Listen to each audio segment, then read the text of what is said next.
Welcome to the Ages of Rock podcast with your hosts Bill Algie, Dennis Talbot, and Alan Tate. We are three guys who have one thing in common, a love of rock and roll. Our goal is to talk about all things rock. We hope you find this show intriguing, funny, and occasionally highly opinionated. Enjoy! Welcome to the Ages of Rock podcast. This is episode 83, and this week we are going to talk about the 30th anniversary of the release of Guns N' Roses' Appetite for Destruction. Before we do that, Bill's got a little story to tell. Okay, so... Okay, you're done. No. Yeah. Yeah. So a buddy of mine went to see Journey in Asia last night, and Jason... no, not Jason. Shit, the bed. Really? Justin McKay. And he texted me last night. He sends me a picture. He bought or got backstage pre-show pass thing. And so he sends me a picture of him with the band, him and his wife in the band, with one key missing member. Who's that? Neil Schon. Really? And apparently that's pretty normal. So people are paying a lot of money to go to those. Oh, this was a meet and greet. Meet and greet thing, and he doesn't show up. Really? And apparently that's not abnormal. He should not get a cut of that meet and greet money. Well, he should. Well, they shouldn't do the charge for meet and greets No, anyway. I mean, really, one of the original members doesn't show up. Come on. Yeah, I'd be pissed. Oh, he was pissed. He was not happy. I'd ask for my money back. He was not happy. And he said, I'll never come to another show. And blah, he was really ticked off. And he said he didn't care. I said, how was it? And he goes, I don't even know. I was so mad that I didn't really pay that much attention, and I was pissed. That's all that show. It was good. So, I said, because it's not about that. It's about the money.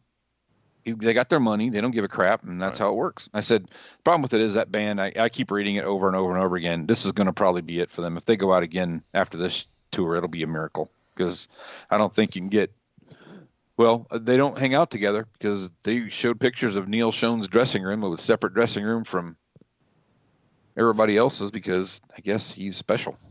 So I don't know. Well, they've been having him and Dean Cain don't get along anyway. They are not. Jonathan Cain. Yeah. Damn, I'm struggling. God. Yeah, I saw some of their I'm not talking anymore.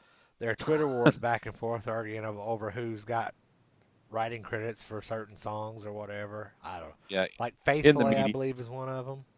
In the media. Yeah, it's bullshit. But I don't believe that, because I believe the rift between the two, but they're going to keep touring, dude. Too much money on the table. They had a good crowd there at Robert Stadium when I saw that show. They were phenomenal. They sounded so good. I mean, and they put on a hell of a show. And just like all these other bands, that don't like each other, as long as the money keeps rolling in, they're going to keep playing. Oh yeah, they're not the only ones that travel separate buses. Exactly. Don't talk to each other until they hit the stage. And exactly. But it'd be the first time. But to do that to your fans and charge them money for something, that's and then bullshit. Not show up, that's just shitty. That should be something in the when you maybe he was sick that night. We'll go with that. Well, you said though it happens quite often, or supposedly. I've read that it's not the first time. Then that should be something that should be in the thing. It says Neil Schon is subject to he may or may not be there. That's bullshit. So if you're watching this show and you went to a Journey meet and greet, did you get to see Neil or not? Yeah, right. If you did, let us know. Post a comment on our Facebook. Sure. Yeah. And if you don't care if you see Neil, that'd be interesting to know that too. Yeah. that'd be actually the only one I'd really want to see. To be honest. I mean, Yeah. Anyway, that was it for me. I just wanted to bring that up. And was that outdoor shed up at Klipsch? Yeah, it was at Klipsch. Yep. So cool. I have a show coming up this week though. Show number 5 on the summer tour. Cool. This Friday night in Nashville, Tennessee at the Ascend Amphitheater. It'll be Foreigner, Cheap Trick, and Jason Bonham's Led Zeppelin Experience. I wanted to go see that when that came through Evansville, and I completely forgot about it. Yeah. So that'll be pretty cool. We'll see what happens. We're seeing it. Actually, Bill and I are seeing that again in October, isn't it? I think it's October. Is he coming with them? Is he Yeah. coming with Foo Fighters? No, when we go we got tickets for up at Clips for that. Oh, dude, that's in August. That's August. No, 13th. August. I'm sorry. Yeah. August, Well, I don't know. Like, what? Whenever it is, it's sometime later. I did get tickets this week for something. I got tickets for Amos Lee in Nashville when he's with the. Butt sore? Is your butt sore? No. I bought these actually when they came out to. They were just online. It was the day of 10 o'clock on a Friday, and I was home and got it. That's he's doing 3 nights at this with the symphony orchestra plays. He's playing with the orchestra itself. He's doing 3 nights of Thursday, Friday, and Saturday. So we got tickets for the Saturday night. Now they're like 119 a piece. I mean, they're not bad tickets. It's a small venue, so we were right center row F, I think 16, 17 or something like that. Do you have your own seats for the Foreigner thing? Did you buy your own tickets, or are you the only one going? I'm the only one going. I bought them off group. Oh, It was a Groupon thing, remember? And you bought, said, but you have your own? Yeah. Okay, I have 3 Why? tickets, and I don't know why. No. Why? Because I remember I was getting ready to buy them online, and you said, "Hey, check out the Groupon," because there's a Groupon for $20 or something like that. Yeah. So I went on Groupon. I still haven't figured out how to print them off. Kelly says I have to go on my computer, not off Yeah, my you have phone. to go. Yeah, you can't do them off your phone. But I've got them on there. So yeah, I don't know why you got 3 tickets. Was you going to? I thought maybe Noah was going to take somebody with him because Noah's going to go, but I don't know. Maybe he's not. I'll have to find somebody to go. But Well, that, or I'll see if somebody wants to ride up with me, maybe, or something. If I can find somebody to go. So I'll let you know. Ask that dude over there next to you if he wants to go. What dude? Alan? On my screen, you guys are beside each other. Alan's on top of you. You're a bottom. Oh God, that figures. On my screen. I'm off to the side, a little bitty screen. That's just bad. It's bad. So should we just dive in before we? Yeah, we should just keep going and let's get the ship on the road. Yeah. All right. On July 21st, we all celebrated. Well, I didn't celebrate, but Guns N' Roses. God damn it, we're all. I feel better now. I just used the wrong names. Guns N' Roses. Lenny That's a new band. Lenny is not in that band, right? Lenny's not in that band. Lenny is not in that Lenny band. is not a band, no. Lenny is in the band Motor Oil. There's something we needed to bring up real quick. We forgot. Oh, we forgot. Oh. Yeah, we need to bring that up real quick. Oh, yeah. Now, since you're talking, why don't you go ahead and... Dead people. Our I cannot talk for shit today. Are we sure we don't want to record this another day? We're all right. Let's just get it done. Okay. On a serious note, our condolences go out to the family members and the band members of Chester Bennington, who took his own life one day last week. There's nothing to say about that. We all have our own personal demons that we struggle with, and some people don't win the battle. So yeah. It was odd that he was really close friends with Chris Cornell. Actually sang at his funeral. Well, and then sang at his funeral, and then he goes and offs himself on Chris's birthday. I mean, how messed up is that? That's just anyway. I don't know. It's sad. It's sad. I don't know. Do you guys like Linkin Park? I kind of like them. I don't. Never really got into them. I'm not a huge fan, but I like some of their stuff. I don't own any of their stuff, but I will listen to it when it comes on. I'm just not. Yeah. It's not a huge. I have a few things. Yeah, but I don't like that kind of metal rap. I don't know what you even call that. It's kind of. It's more alternative to me. It's different. I mean, it's okay. Yeah. There's a couple songs I like of them. I wouldn't go to a concert, but Well, not now. Not now. No. I guess they were in it. There again, they were mid-tour too, weren't they? And there again. And there again, there we go. start drinking. Don't start drinking water every time you say that, because you'll have to pee before the show's over. And I do apologize for the last show. I was a little bit intoxicated when I was on vacation, so I am completely sober tonight. Water here. Yeah, I was a little bit intoxicated. Isn't that like saying a shark is a little bit carnivorous? Well, on that day, from like that morning to night, that was midday. I was actually pretty good shape at that point. Well, honestly, you were in better shape than I was expecting. So I guess you did a good job of maintaining until the show was done recording. Oh yeah. So we were good. All right, let's roll. All right, so on to the main topic. July 21st, 1987, Guns N' Roses released Appetite for Destruction, their debut album, and it is the 11th best-selling debut album in the United States. It was recorded from March to April of 97 in Rumbo Studios in Canoga Park, California, Take One Studio in Burbank, California, the record plant in Los Angeles, and Can-Am Studio in Tarzana, California. Clocks in at 53 minutes and 51 seconds. Was released on the Geffen label, and it was produced by Mike Klink. Some of the other candidates for production, let's see here, we've got one of our favorite lead singers, Paul Stanley. But he was rejected after insisting on making changes to Steven Adler's drum setup and some of the songs. I think them rejecting him was the best idea they probably ever had in their lives. They also considered Robert John Lang, but he was too expensive, so they went on with Mike Klink, who had produced several studio albums for Triumph. Oh, So, cool. All right, and I'm going to That's make a band I like. I got to make a correction on it too before we get corrected at some point. Before I forget what I was going to say, being recorded from March to April of 97 and released in July. Yeah, bang. That's pretty fast especially for as strong an album as this is. Yeah. So what's your correction, Dennis? It is the country's 11th best-selling album ever, and it is the best-selling debut album of all time in the United States. Hey, we're both looking at the same page. I know. I had read that earlier, and I was like, "Oh, shit, that didn't sound right." As I was saying it, I was like, "I'm reading this wrong."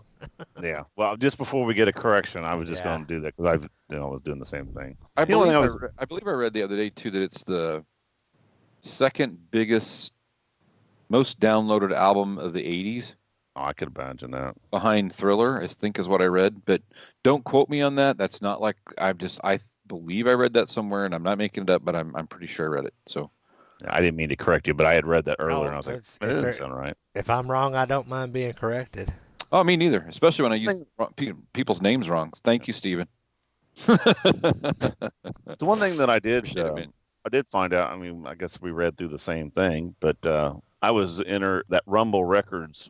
That's Daryl Dragon from Captain and Tennille's. That's Really? his student. Yeah. Well, now it's just Captain. That's where the basic. It's just the Captain. Yeah, their love didn't keep them together. They got that's kind of sad because they were married for like 400 years. Yeah, I know. They well, were there's married something for about like something 37 about Muskrat Love that just doesn't sound right. I was trying to work with Muskrat Love. It doesn't sound right. That Muskrat must have died. Yeah, they said they spent basic tracks there, and then they did a bunch of other stuff. I was reading about it. They did it for $370,000. That's a pretty low budget for. Well, They didn't need much budget. Really? Chinese Democracy? How many 100,000 did that cost? Oh God, that was millions. Oh my God. Yeah, you said 1,000. You should have put a million on there, man. Yeah, you got to add about 5 zeros to that. Yep. All right. So is this probably one of the best opening cuts of an album? Period. Ever. Pretty good. Really? It does catch I you. don't know that they could have laid this album out any more perfectly. It flows so well. I mean, in my opinion, it does. I know I've got some friends who really think that Appetite is highly overrated. And I we're all guilty of not being able to separate the artist from the human being. You know what I'm saying?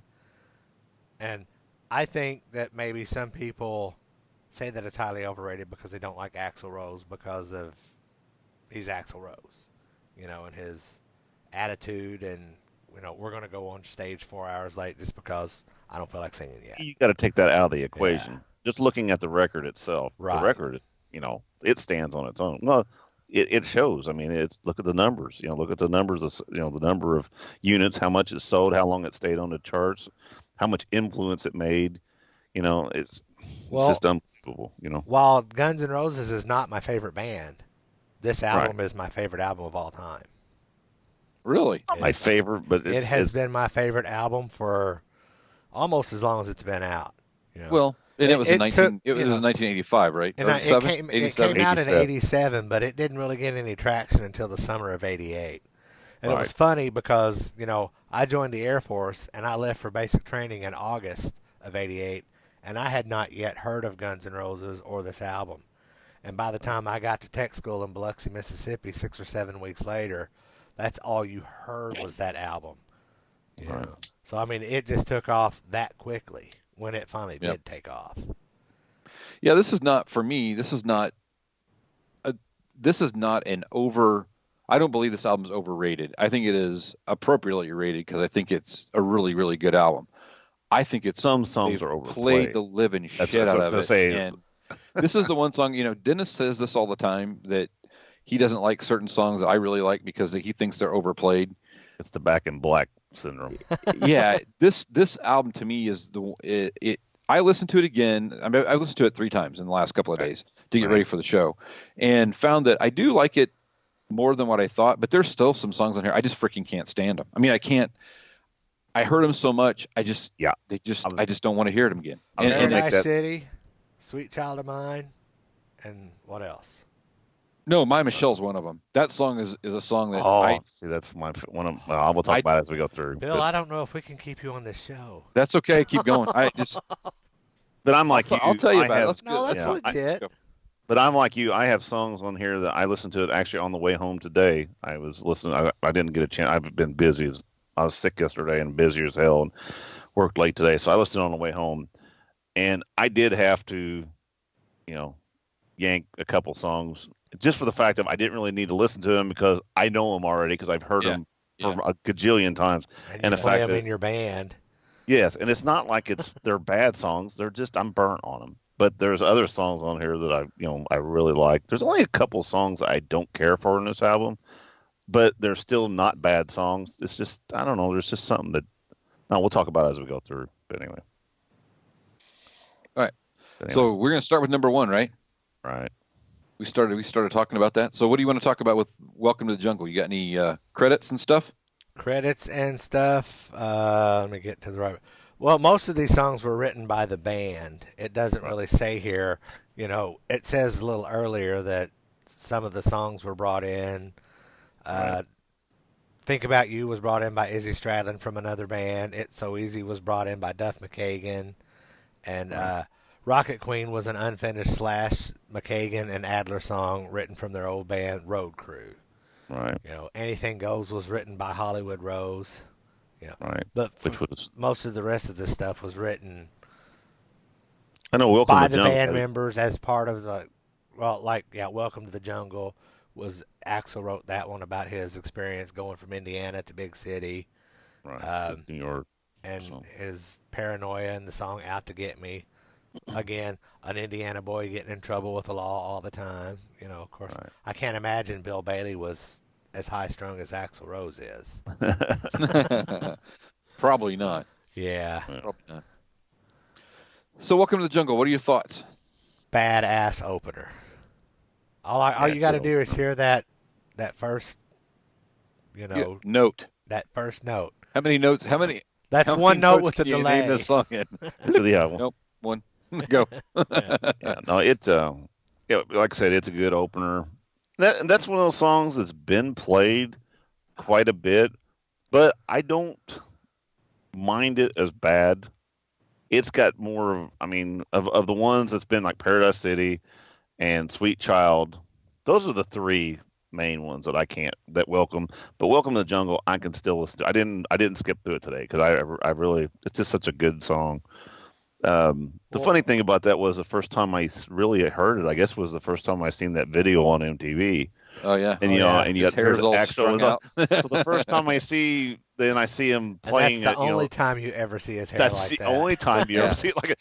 So when they first come out, I was like, man, where's that crazy dude with that fucked up hair? And it's like he never showed up again. It was, Yeah, because I think you looked at that and went, "That's not us." there again, that music was so good, and it's a kind of a fresh, kind of a breath of fresh air. But even their look, everybody was so glammed out at that time. Even Motley Crue who were the dirty boys supposedly. They were all glammed out. Well, Kiss, by that time, Rick. Motley Crue wasn't glammed out anymore. They're dirty bikers now. Well, that's true. That's They about the were same they time were girls came out. kind of dirty bikers, but I mean these guys were like, I mean they're just flat off the They're heroin dirty train. dickbags is what they are. They are. I mean, they're nasty. They probably smell bad. I mean, they just look like they smell bad. Yeah. Got a bunch of STDs and shit. One thing that I like about Welcome to the Jungle is that pretty much as soon as the song starts, it just punches you in the face. Right. Then you're jamming along, and then you get to the middle part where they do that little musical interlude, and he says, "You know where you are? You're in the jungle," and then it punches you in the face again. Right. Yeah. Yeah. The thing that amazes me And is when this whole album, I have to have my cruise control on if I'm listening to it in the car. it's a fast driver. This is a speeding ticket album. Yeah, there you go. So I was in Bloomington. I went to see Hairbangers Ball Saturday night, and so when they played Welcome to the Jungle, it's amazing to watch all these college kids that are 21, 22, 23 years old just go ape shit. That's pretty awesome, dude. I mean, they're just they go nuts. It's insane, and it's really cool. You got all these dudes my age out there singing and jumping around, and you got these 20-year-olds singing and jumping around. It's really, it's a common bond, and it's kind of cool. It's really neat. It's really neat to see. So it's amazing how many of those 20-year-olds go to those shows, and it's all 80s music, and they just love it. Right. Good parenting. There you right go. There. Absolutely. That's what I told one of them. Came and said, "Hey, do you like this stuff?" I'm like, "No, I'm here because I hate all this music. That's why I'm here." I'm like, "No, because I'm your dad, and you should be enjoying this show." So there you go. All right. Song number 2, "It's So Easy," written by Guns N' Roses and West Arkeen. I'm not sure who that is. Oh yeah. Let's find out. It's a badass song. West Arkeen is an American musician, best known writing several Guns N' Roses songs, and he died of a drug overdose. Go figure. Yeah. Go figure. Yeah, that, for me, I like a lot of the songs on this album. There's only a few of them that I really are not my favorite, but it overall is a pretty badass album. I like this song too. I think, and I'm just pulling this out of my ass here, the original album cover for the Guns N' Roses album, Appetite for Destruction, was a cartoonish rape scene with a robot there and a girl laying down with her panties tore about half off and some monster jumping over the fence or whatever trying to get it. But I think that maybe this song may have been some of the inspiration for that artwork, because one of the lines in the song is, "Turn around, bitch, I've got a use for you." Right. Yeah.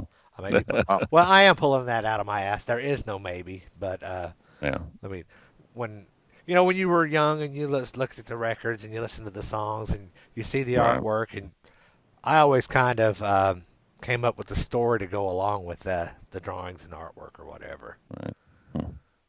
And that's my story for that. I'm sticking to it. Cool. Shut up, Beavis. Oh, speaking of Beavis, I got guitar picks from that Chase Rice, even though this is country. I got 2 new picks from my pick collection. There you go. And on the back of one of them, it's Beavis and Butthead. That's pretty funny. So, cool. What do you got to say about this song, Dennis? I like it. It's not my favorite, but it's not a list of the ones that I don't like. It's a good song. There's nothing wrong with it. I should have started with "Welcome to the Jungle" and said, "This is my favorite one," and then when I got to the next one, "This is my favorite one." And then when I got No, I mean it's not one that I on the 12. I would say it's probably my number 9. It's just not my favorite. Really? I like that better. I like it better than 9. Yeah. That's higher up the list. You're wrong. Yeah, that's my opinion. That's my opinion. We're teasing you. Yeah, I've already talked about it, so we're good. All right. Say, cool. Just kidding. Rewind it. I left no impression at all. All right, song number 3 is "Night Train." It's a song about alcohol. I like Night Train. That's probably the song or the drink. No, Night Train. Have you ever had the drink? No, I have not. What is it? It's some kind of cheap drink. back in the day when they were starving for success and starving for Right. food, Night Train was supposedly one of the cheap drinks that they drink. Never heard of it. I heard it was worse than Mad Dog 2020. So, Eek. what does that tell you? Huh. Oh, Bill's looking it up. Actually, it says it says the picture. It's a picture of Mad Dog 20. Well, maybe It's very maybe similar. I that's- mean, yeah. they're all there together. There's that's what it is. Yep. I like that. The guitar riff's pretty cool in there. It's a good song. It's a hard driving song. I like Apparently, that. it goes well with Sprite and mayonnaise. I don't know why there's a mayonnaise can right there. It's kind of stupid. Eek. That's nasty. how can we make this disgusting drink more disgusting? Yeah, no kidding. Mayonnaise in it. Fresh If it mayonnaise. was Miracle Whip, it'd be all right. Yeah. I like this song. I think this song's had a great intro, and this is a good song for me. This is another one of those songs on here that I think, like you were talking about earlier. Oh crap! I turned one on. Wrong song. Now we're gonna get No. sued. No, we're not gonna get sued. People do it all the time. We're not gonna get sued for that shit. It's a joke, Dennis. God or Bill. I'll say I We got will your not. name wrong. Call me Joe. We don't even have anybody named Joe on the freaking show.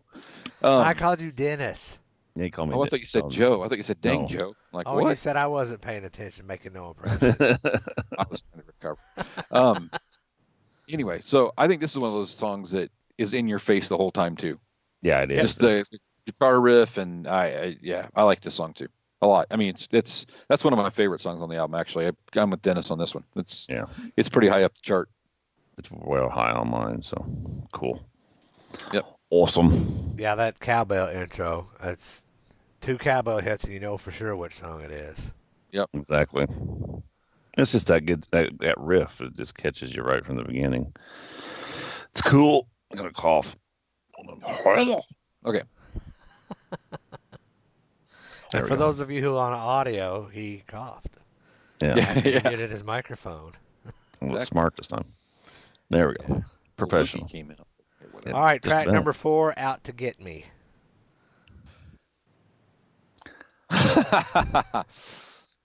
This one's low on my list. I'm not a big fan of this song. I mean, I don't know. Actually, this is one of those songs. So this for me, this wasn't a single that came out. So I haven't heard this song for a long time because this is not an album. Oh, I yeah, I don't- didn't list out what the singles were.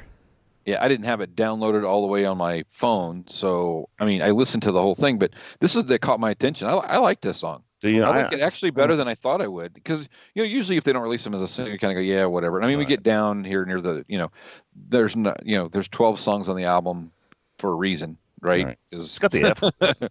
But oh well, there you go. That's it. That was the reason why we like it.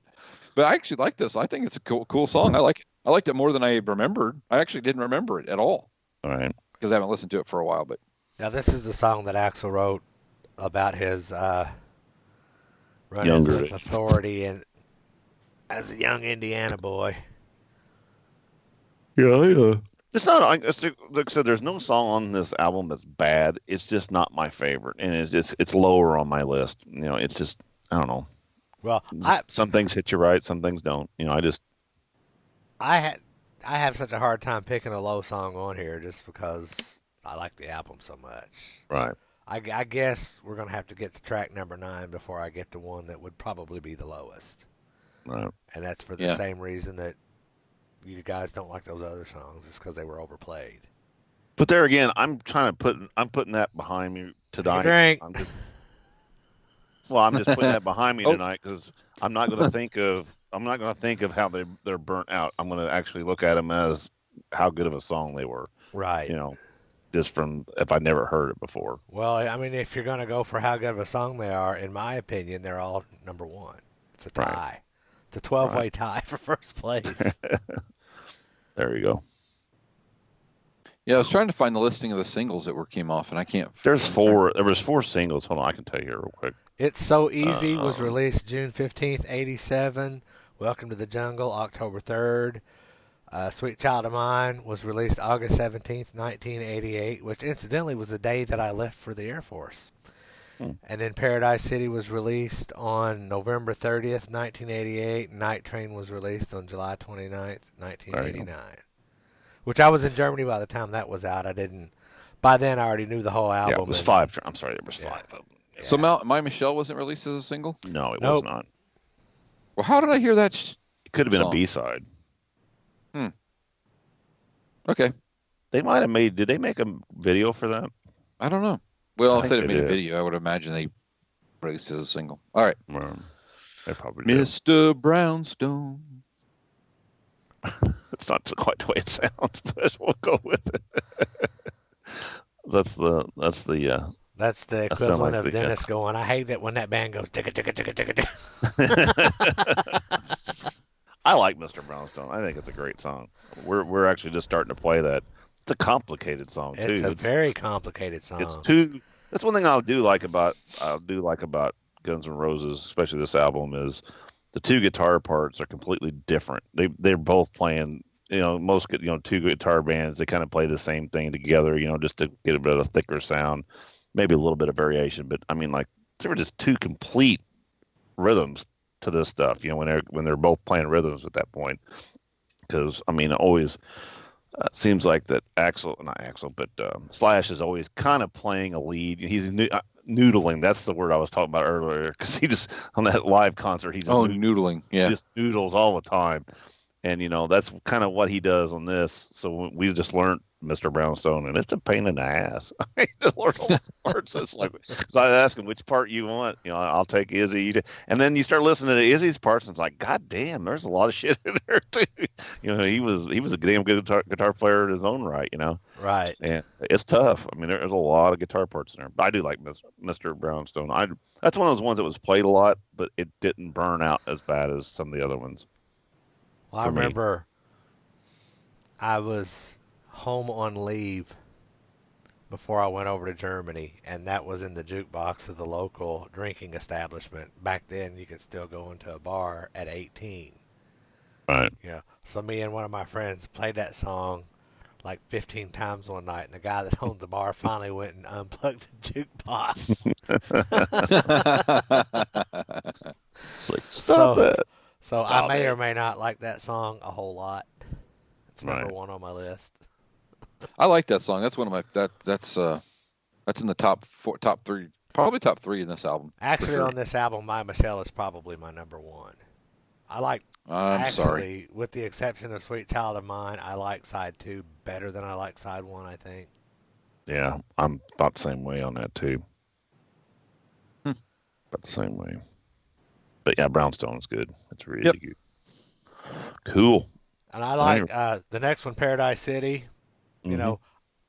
When this came out, they were, I don't know who they were opening for. I think they were opening for Aerosmith in the Paradise City video. Yep. The way they filmed that, you never really saw the band looking at the stage. You saw the video was all from the side of the stage, to where maybe it was Monsters of Rock or something over in England.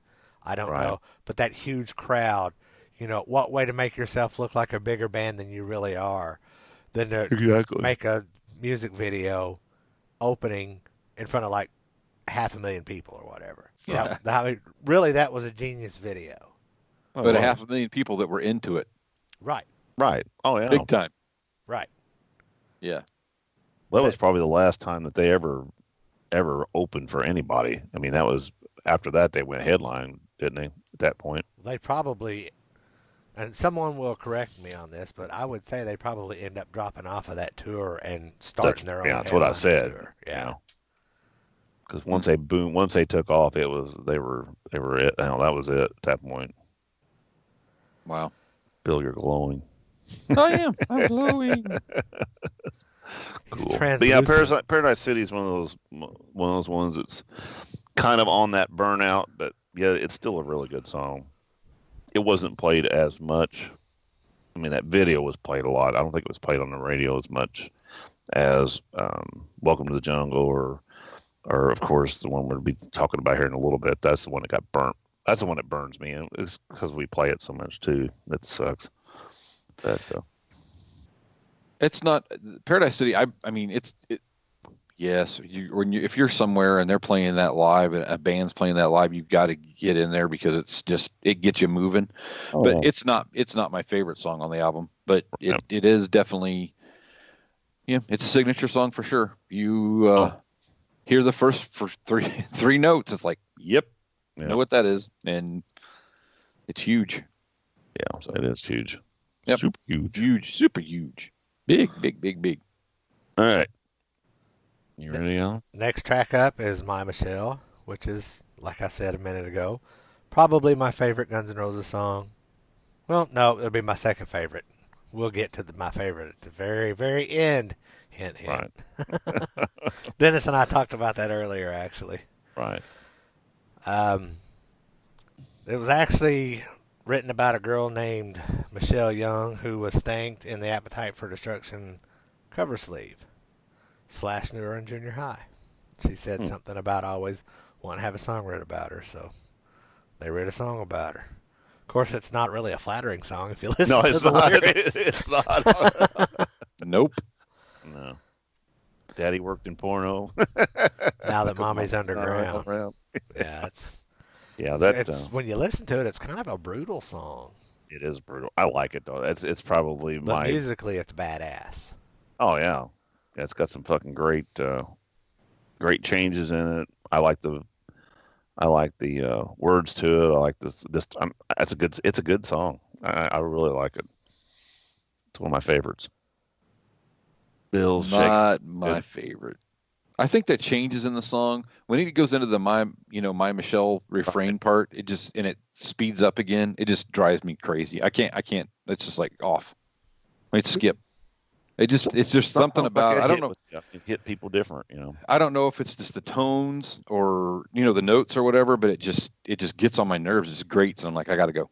I couldn't. I tried to listen to it. Like 3 times. I listened to the album 3 times, and I skipped it at that part 3 times. Really? I like it. Just don't like it. So that's fair enough. Okay. Yeah, it's all good. All right, now we're up to Think About You, which seems like a love song to me. It doesn't. I don't know. It doesn't fit. It doesn't fit though. Of all these songs about drugs and kind of really brutal. I mean, it's a love. I mean, he's actually a love song kind of deal, and it's like it just don't fit. I don't like the words to it.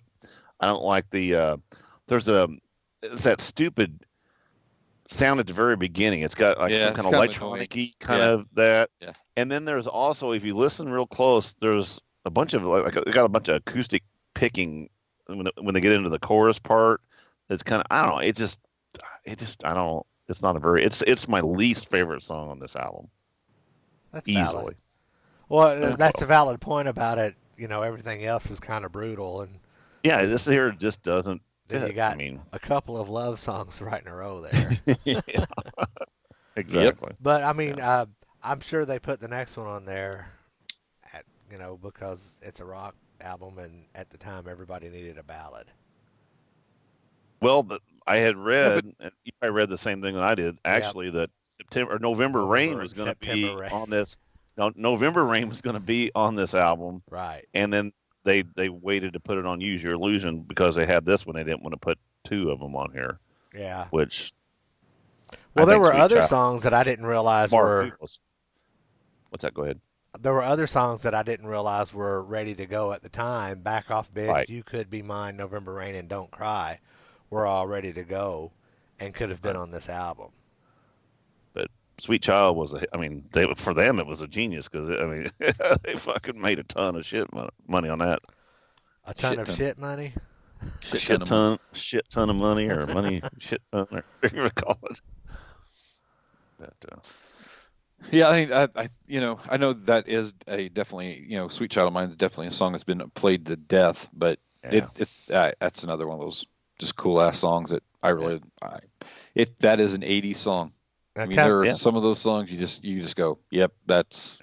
Well, Dennis, you're in a cover band. You play this song. You've probably been playing it since it came out. Was that intro difficult to learn? I don't play that intro. I play the other part. That's Rob plays that part. And it was funny because it's one of those songs If he gets it right, it sounds great, and if it starts out a little off, you just kind of cringe for a minute. It's like, okay, it'll be over in just a second. Okay, now we're into it. You just gotta wait. Those drunk girls that are running towards the stage and spilling their drink, they couldn't care less. They care less. But we've played that song 1,000 times, and we played it 900 times really good, and we played it maybe 100 times. It just fell apart. It happens. I remember one night we did it, and Rob was to the point he just quit. It was like, we're not going to do it. He couldn't get it. I don't know. I tried to learn it at one point. I was like, let me see if I can learn it real quick. And it's my fingers are not very long, and I get all whooped up. I could learn it, I guess. I just don't try. Get all whooped up. What the hell? I get all kind of Fred Sanford. I got the arthritis. I get all Fred Sanford. I don't know. I just get. The thing is I really don't want to have to learn it, because then if I get off and it gets to be a train wreck, I don't want to be. I don't want to be the driver. Here it is, Bill. Rob, I'd play it, but I got the arthritis. And now we're all going to hell. Oh, gee. No, I just don't want to be the driver of that train when it derails. It's one of those things. But I'd rather just not play it. That's why we started playing Brownstone, because we got so sick of playing it. But we still, by the end of the night, some drunk bitch comes up there, guy. It's it's like, yeah. Guys holler free bird, girls holler sweet child. Yeah, it gets old. Yeah, yeah. Really? Guys hollering free bird? Every show. I don't hear that as much anymore. There's always some dumb bitch or some dumb guy that does it just for. You don't have any people do you have any people that come to your show that watch this show? Because you've managed to insult like 90% of your audience. I just mean it. No, I just mean it as there's always some drunk guy, or I call guys bitches all the time. You don't. I don't mean it. Now he's at 100%. He's completely indifferent. Well, we're going to play crickets tonight. And guess what's playing? Crickets, because there's nobody going to be at the show. No, we have people. It's just a matter of, you that one person that's going to, and they do it a long time tongue in cheek. Nobody really wants to hear it. That's the whole point, Somebody wants to hear it. They asked for it. We do Simple Man, so that kind of usually shuts those people up. And it's long and it's boring and just got to. That's kind of like Stranglehold. If you're not the lead guitar player, that song sucks. Love to play that. I wish we could play that. I wish I could learn that whole thing, but I want to do it. That's a good song if it was like. Now we're completely off topic now. Right. We are off topic. Let's get this night train back on track. You're crazy. Sweet Child. Yeah. It's a good song, but I'm burnt on it. What, you're crazy or Sweet Child? Sweet Child. It's a good song, but I'm burnt. Anyway. All right, track number 10 is You're Crazy. There's also an acoustic version of this on their follow-up album, Lies. Which do you like better, the acoustic or the punch you in the balls rockin' version? I'd rather be punched in the balls, thank you. He's in the pain, humiliation.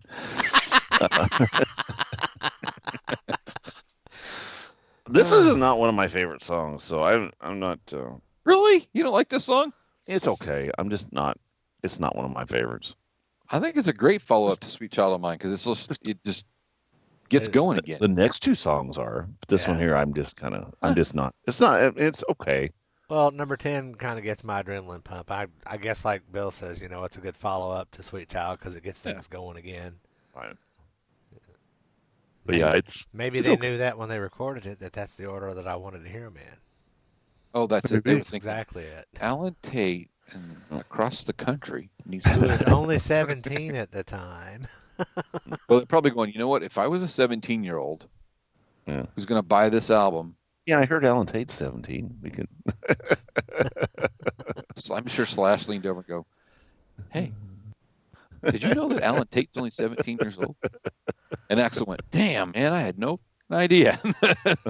And in 2013, I'm going to play Rocklahoma, and Alan's going to be there. And Axel, won't you go there and play in 2014? And he's going to be there again. There you go. Amazing. Now we're off the rails again. Yeah. No, it's not one of my favorites. It's a good song. There again, there's not a bad song on this album. It's just not one of my favorites. Just my personal opinion. Well, you can have. It's all right. You can have an opinion. We won't even bust your balls in it since you're in a bad mood. That was. I got mine. There you go. All right, track number 11 is Anything Goes, and that was written by Guns N' Roses and Chris Webber.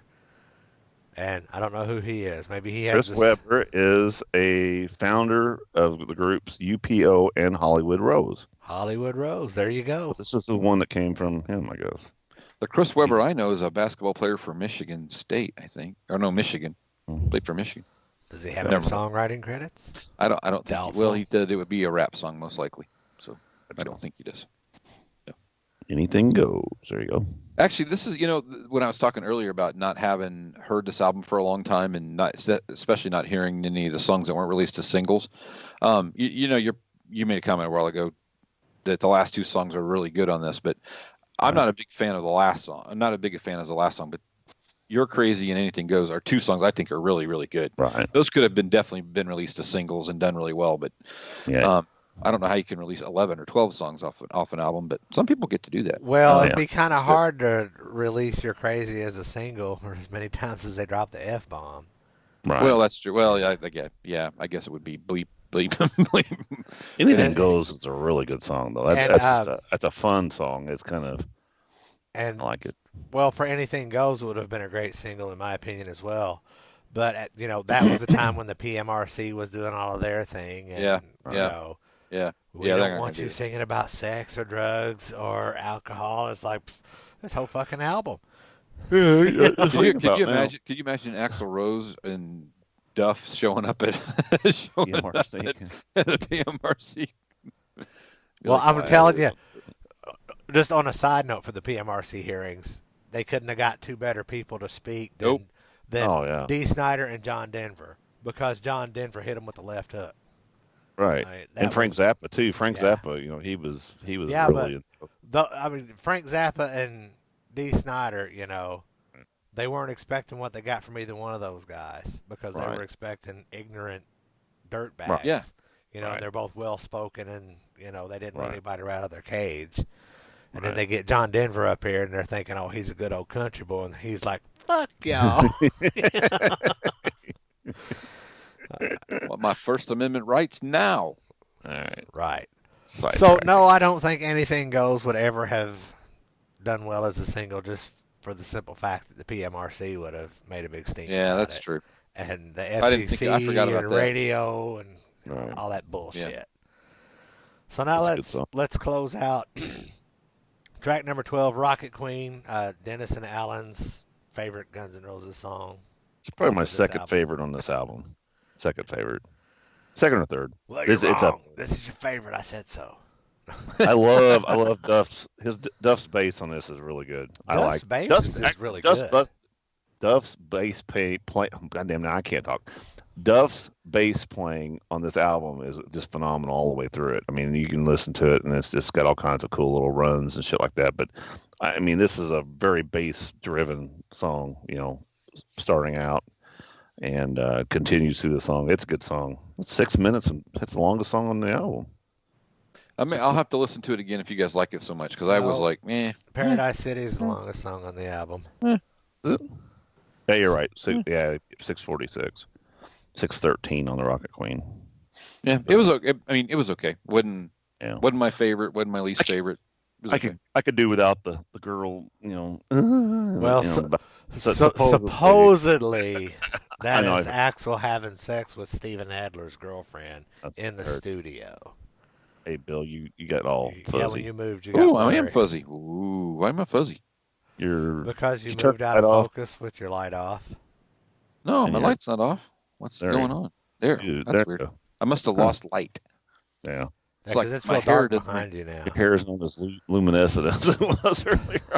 The sun must have went down in Columbus. There, how's that? There you go. Oh, Casper, there you are. Casper. Once again, if you're not watching the show, you're missing this. You're not missing shit. Is what you're missing. That's fun. Oh man. Yeah, no, Rocket Queen. Yeah, go back and listen to it again. Okay, I will. Yeah, I won't tell you to only- go back and listen to my Michelle, though. I can understand one of those. Not going to listen to that. I love that song. But, yeah. Rocket Queen, actually, I think, was maybe two separate songs that got put into one. Because when it transitions there. Dun, dun, dun, dun, dun, down, down. Yeah. That part, yeah. Yeah. Yeah, see. I don't know for Yeah. sure about that, but it seems to me like that was two different songs that kind of got put together. Right. I don't know. Could be. Could Could be. be. That's what you We'll mean, see. Bill? Plug. You remember what that's like? Okay. Oh. Now that we are we're going to wrap up Croc the bear. Appetite for Croc bear. Destruction thing. We're going to talk about the Nashville Podcast Expo, Nashville Rock and Pod Expo, Yes. Pod and Rock, On rock. Oh, it's Pop Rocks. Rodden. Oh, Lord. Pod Rock Expo on Do anything August right. 26th. Yes. It's going to Go be to at the the Music website. Yep. Valley Event Center, which is right next to the Opry Mills Hotel. Or what? Not Opry Mills. What is it? Gaylord's It's across the street from Right. the Gaylord Opryland Hotel. Opryland Hotel. That's right. And Yeah. Opry Mills is right there too. It's on Opry the Mills is other side. behind that on the other And, back and, behind. and don't forget that within 5-minute walk is the Dukes of Hazzard Yeah. Museum. Yeah, it's the Cooter Cooters. Museum. Cooters. Cooters Museum. You can get some Cooters. And there's a But- little bar down the street, down an alley back there that I hung out in one night for a while, and it's pretty cool. I But can't remember now- the name. I have no idea what the name of it was. Now, here's going to be the highlight of the expo. At the There end you of the night, there are going to be some jam sessions going on. Yeah, about an hour jam session. And you guys should get the rare opportunity to see me and Dennis on stage together, jamming with Yeah. some guys we've never met in our lives. Playing a song that we've never played together either. So Right. we're doing Kiss Has Got to Choose. Yeah. Playing, Are you going to play the rhythm or the lead? I talked to the guy last night. It's goddamn, I can't think of his name. I'll have to pull it up. BJ? No. He's with the Kiss Pod City or was it- Podcast Rock City? Yeah, Podcast Rock City. It's that Yeah. guy. I can't think of his name. But anyway, I texted him yesterday, and he said, I don't care. He goes, whatever you want. And I said, well, I'd like to play the lead part, so I'm gonna play the ace part. He's gonna play the Paul part, I think. I'm going to play the Gene part, You're gonna play the Gene part. and Dennis is going to hold my camera. There you Dennis, go. will you film us? No, Bill's gonna. No, film Bill, us. will you film? See, now I called you Dennis twice already. Wow. Now. Hey, if you want to see this live, Yeah. Yeah. just come on down to the Rock and Pod Expo. We're gonna be down there, and we're gonna be set up. We're gonna be. We got some business cards we can hand out, and Are you then playing on any other songs, Dennis?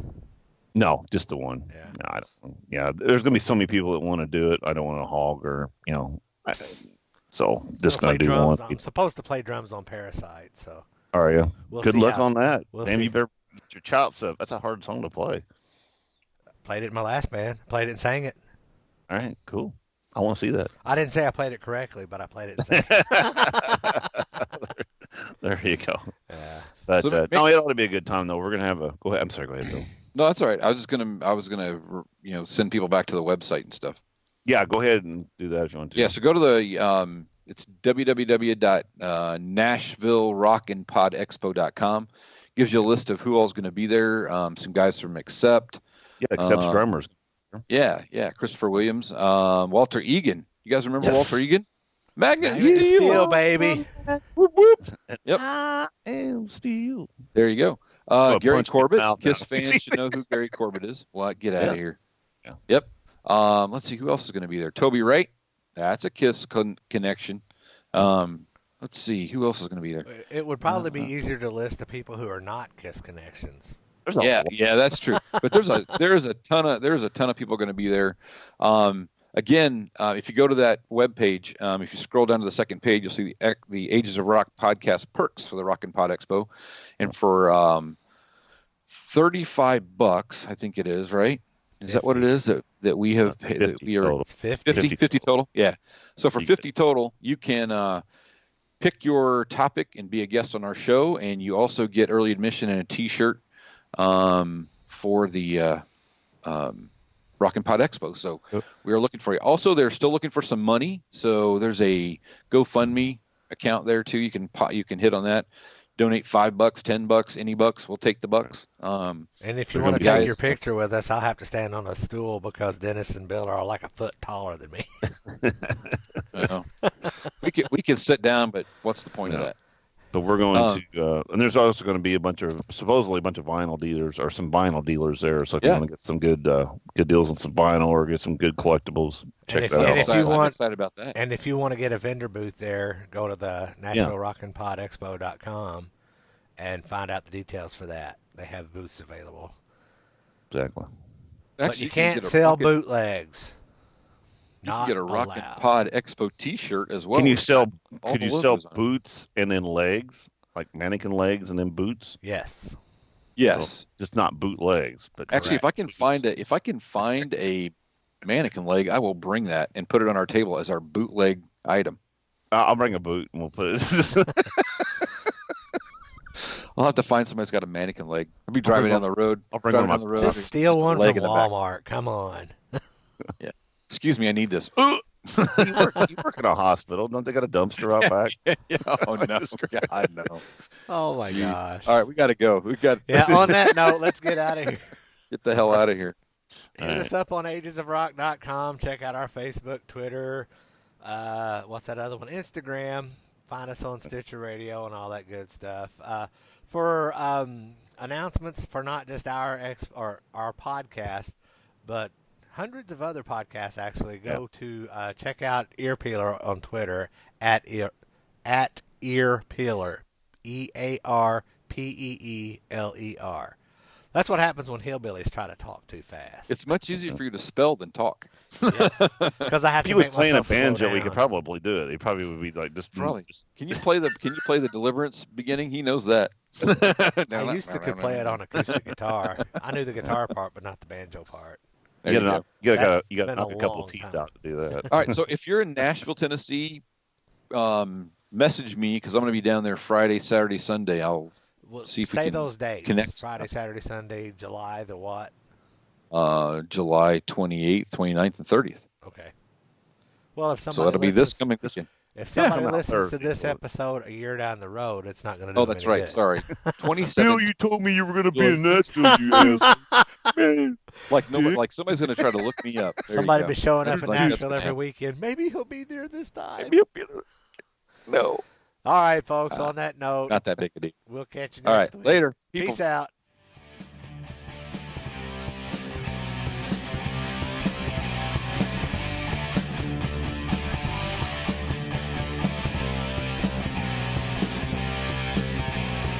Thanks for listening to the Ages of Rock podcast.